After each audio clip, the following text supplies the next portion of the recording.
Death is a gloomy fact of life, and sooner or later anyone who settles in Spain for any length of time will have to face up to the loss of someone here that they care about. We can learn from the Spanish attitude to death.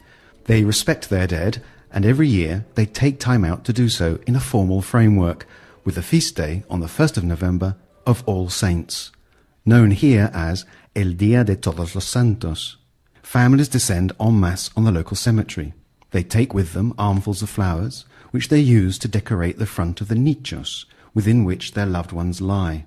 Nichos are the niches or recesses in the walls of the cemetery where most people are buried. You see people stand quietly in prayer or contemplation.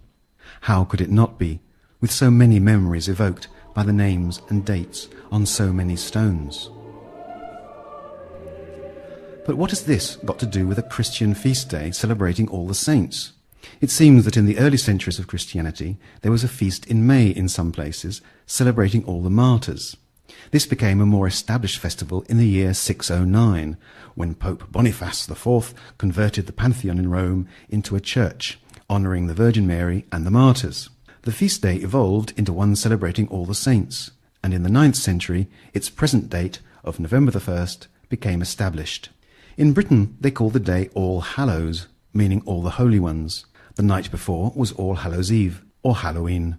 According to an old Celtic tradition, this was the last night of the year, and was the time when all the witches and wizards were about. The rituals involved in that night found their way to the United States, where they evolved into the supposedly light-hearted celebration of all things ghoulish that we know today, and which is gradually catching on with Spanish children. The 1st of November has other resonances that may explain why it was chosen to commemorate the dead. As for food, perhaps most touchingly symbolic of all are buñuelos de viento, little airy morsels of fried shoe paste stuffed with pastry cream, and very popular at this time. The symbolism is in the name, which translates as puffs of wind. The Spanish words for soul, alma or anima, both derive from a Greek word meaning precisely that, a puff of wind, something to dwell on, if it's breezy on All Saints' Day.